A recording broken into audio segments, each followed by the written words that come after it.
YouTube viewers அனைவருக்கும் வணக்கம். இன்றைக்கி நம்ம இந்த வீடியோவில் விசாக நட்சத்திர பலன் பற்றி பார்க்க போகிறோம்.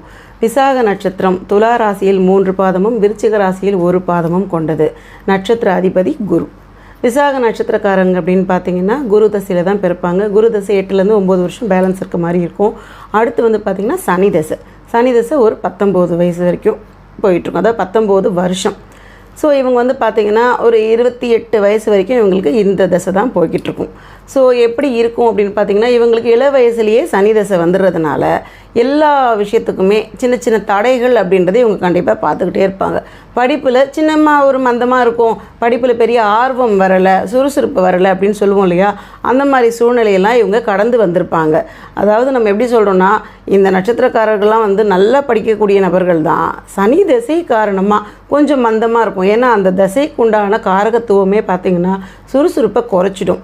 எல்லா விஷயத்தையுமே சட்டுன்னு செய்ய வைக்காது, நமக்கு நல்ல தூக்கத்தை கொடுக்கும், கொஞ்சம் சோம்பேறித்தனமாக இருக்கிற மாதிரியான ஒரு சூழ்நிலையை கொடுக்கும். இந்த காரணத்தினால தான் இள வயசுலேயே நமக்கு சனி தசை வந்துருச்சுன்னா அந்த படிப்பில் பலவிதமான தடைகள் வரும். ரொம்ப எஃபெக்டை போட்டு நம்ம படிக்கிற மாதிரி இருக்கும். அந்த தடைகள் அதுலேயும் சிலருக்கு வந்து பார்த்திங்கன்னா புதன் ரொம்ப நல்ல நிலைமையில் அமர்ந்திருக்கு அப்படின்னா அது போராடி ஜெயிச்சுட்டு வந்துடும். புதன் அஸ்தங்கமாகியோ இல்லை நீசமாகவோ வக்கரமாகவோ இருக்கிற பட்சத்தில் நம்ம வந்து போராடி ஜெயிக்கிறது அப்படின்றது கொஞ்சம் கஷ்டமாக இருக்கும். அதாவது படிப்பு விஷயம், வேலைக்கு போகிற விஷயம், இதில் எல்லாத்துலேயுமே வந்து பார்த்திங்கன்னா நிறைய தடைகளை நம்ம பார்க்குற மாதிரி இருக்கும். தடைகள் வரும், அதுக்கப்புறம் போய் நம்ம எல்லாத்தையும் ஜெயிச்சிருவோம். ஆனால் தடைகள் வர்றது அப்படின்னு பார்த்திங்கன்னா இந்த மாதிரி சூழ்நிலைகள் நம்ம பார்க்குற மாதிரி இருக்கும். அடுத்து சனி தசை ஒரு வழியாக கம்ப்ளீட் ஆகிடுச்சு. அடுத்த தசை அப்படின்னு பார்த்திங்கன்னா புதனுடைய தசை வரும். புதனோட தசை வந்து பார்த்திங்கன்னா நமக்கு ஒரு 17 வருஷம், அது 44-45 வயசு வரைக்கும் நமக்கு இந்த தசையில் தான் போய்கிட்டுருக்கோம். புதன் தசை போகிற சமயத்தில் கேதுவுக்கும் புதனுக்கும் சம்பந்தம் இருக்கிற பட்சத்தில் காதல் திருமணம் நடக்கிறதுக்கு உண்டான வாய்ப்புகள் இருக்குது. அந்த ஒரு விஷயத்தை மைண்டில் வச்சுக்கோங்க. அடுத்து இவங்களுக்கு தொழில் ரீதியான விஷயங்கள்லாம் பார்த்திங்கன்னா ரொம்ப நுட்பமான அறிவு இருக்கும்.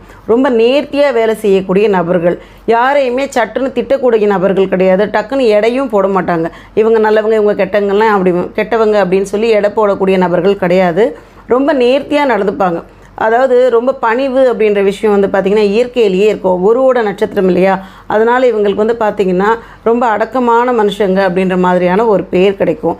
நல்லவங்க அப்படின்னு சொல்கிற பேர் வந்து பார்த்திங்கன்னா இந்த நபர்கள் அதிகமாக இந்த வார்த்தையை வாங்கிட்டு இருப்பாங்க. ரொம்ப நல்ல மனுஷங்க இவங்க, அவங்கக்கிட்ட பேசினா மனசு கொஞ்சம் ஆறுதலாக இருக்குது அப்படின்வாங்க.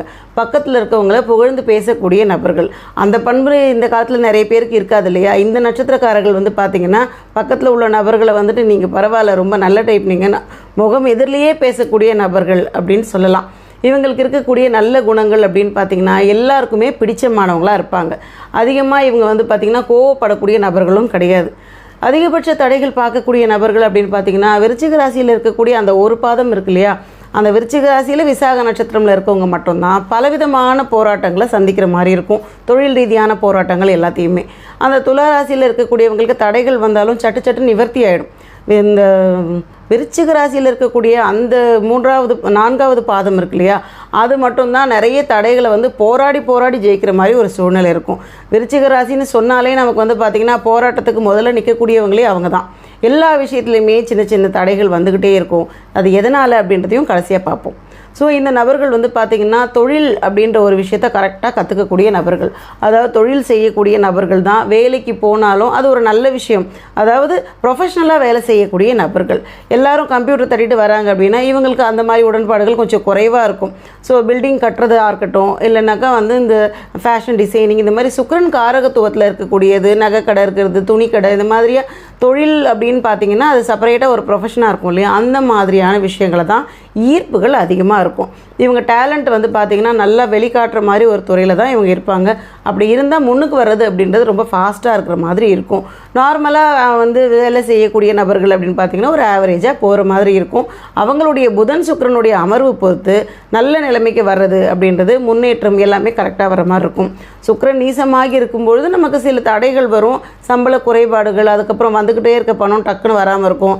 சட்டுன்னு வேலையில் ஏதாவது தடை வந்து வீட்டில் வந்து பிரேக் ஆகி ஒரு வருஷம் உட்காந்துருப்போம் இல்லையா, இந்த மாதிரி சூழ்நிலையெல்லாம் எது கொடுக்கும் அப்படின்னு பார்த்திங்கன்னா சுக்கிரனுடைய அமர்வு மட்டும்தான். சுக்கிரனுடைய அமர்வு புதனுடைய அமர்வை பொறுத்து வேலையில் சின்ன மாற்றங்கள் வர்றது, தடைகள் வர்றது, இந்த மாதிரி போகும். பொதுவாக பார்த்திங்கன்னா அவங்க குணமாக இருக்கட்டும், உங்கள் வாழ்க்கை முறையாக இருக்கட்டும், ரொம்ப கரெக்டாக போகக்கூடிய நபர்கள். இவங்களுக்கு என்ன தடை வந்தாலும் குதிரை மாதிரி தான், கீழே விழுந்தால் உடனே சட்டுன்னு எழுந்து திருப்பி வந்து முதல்லேருந்து ஆரம்பித்து ஓடுவாங்க இல்லையா, அந்த மாதிரி நபர்கள்.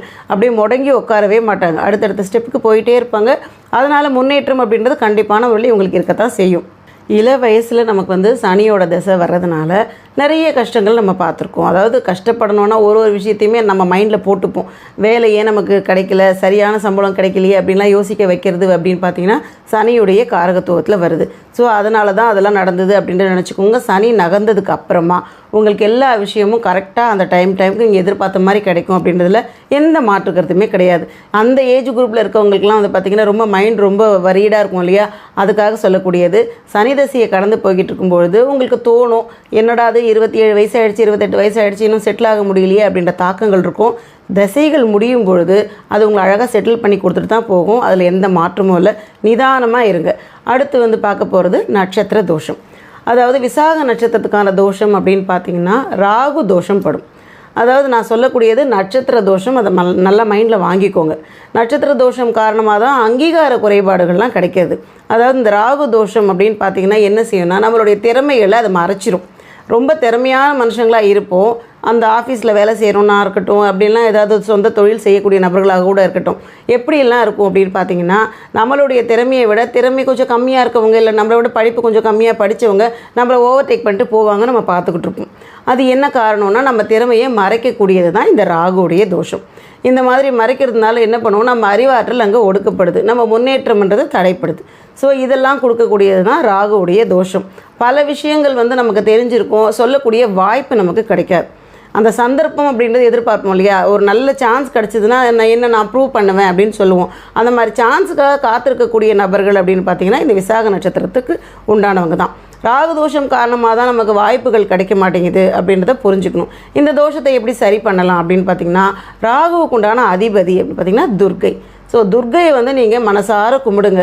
துர்க்கையை வந்து நீங்கள் மனசார கும்பிட ராகுவுடைய தோஷம், அதாவது இறுக்கி டைட்டாக பிடிச்சிருக்க பிடி வந்து கொஞ்சம் தளர்ந்து வரும் அப்படின்னு சொல்லுவோம் இல்லையா, அதுதான் தோஷத்துக்குண்டான பரிகாரமே.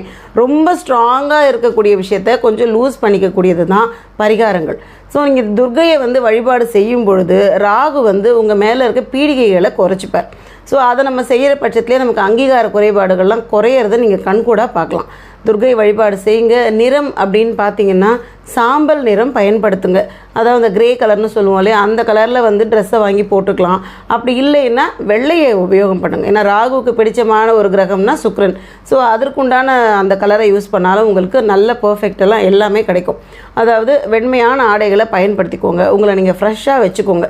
இதுவும் சுக்கிரன் தன்மை கொண்டது. அது வந்து பார்த்திங்கன்னா ராகுவுக்கு பிடிக்கும் அப்படின்றதுனால ப்ரெசன்டபுளாக வச்சுக்கோங்க. பர்ஃப்யூம்லாம் போட்டுக்கோங்க. எப்பயுமே வந்து வியர்த்து வடிஞ்சிட்டு டல் லுக்கில் இருக்காதீங்க. அப்படிலாம் இல்லாமல் எப்பயுமே அழகாக உங்களை வச்சுக்கிறது அப்படின்னு பார்த்தீங்கன்னா லக்ஷ்மி காரகத்துவத்தையும் ஏற்றி கொடுக்கும். அதாவது சுக்கிரன் வந்து ஆக்டிவ் ஆகிறது அப்படின்றத பொறுத்து தான் வருமான உயர்வுகள்லாம் ஏற்படும், அங்கீகாரங்கள் நல்லபடியாக கிடைக்கும். ஸோ அதை நீங்கள் கரெக்டாக ஃபாலோ பண்ணுங்கள். அடுத்து வந்து இவங்களுக்கு உண்டான ரத்தினக்கல் அப்படின்னு பார்த்தீங்கன்னா கோமேதகம். இந்த கோமேதக கல்லை வந்து நீங்கள் பயன்படுத்துங்க. அதாவது மோதிரமாவோ பெண்டண்டாவோ யூஸ் பண்ணிங்கன்னா அது பலவிதமான நல்ல மாறுதல்கள் உங்களுக்கு ஏற்படுத்தி கொடுக்கும். விசாக நட்சத்திரத்துக்கான வழிபாடு, தொடர்ந்து ஒரு விஷயத்தை வழிபாடாக நம்ம செய்கிற பட்சத்தில் பல நன்மைகள் கிடைக்கும். அதாவது இந்த வழிபாடுகள்லாம் வந்து பார்த்திங்கன்னா தாரை பலன்கள்லேருந்து எடுத்து தான் நான் உங்களுக்கு சொல்கிறேன். இதை தொடர்ந்து நீங்கள் பயன்படுத்தும் போது உங்களுக்கு நல்ல முன்னேற்றங்கள் அப்படின்றது கண்டிப்பாக கிடைக்கும். உங்களுக்கான வழிபாடு விநாயகர் வழிபாடு. அதாவது ரொம்ப முக்கியமான இடத்துக்கு போகிறீங்கன்னா ஒரு சிதறுக்காயை போட்டு போங்க, கண்டிப்பான வேலை சக்ஸஸ் ஆகும்.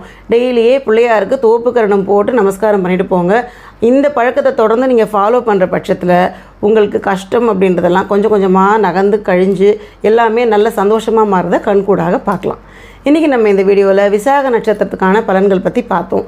இந்த வீடியோ உங்களுக்கு பிடிச்சிருந்தா லைக் பண்ணுங்கள், ஷேர் பண்ணுங்கள், சப்ஸ்கிரைப் பண்ணுங்கள். டவுட் இருந்தால் கமெண்ட் பண்ணுங்கள். நன்றி, வணக்கம்.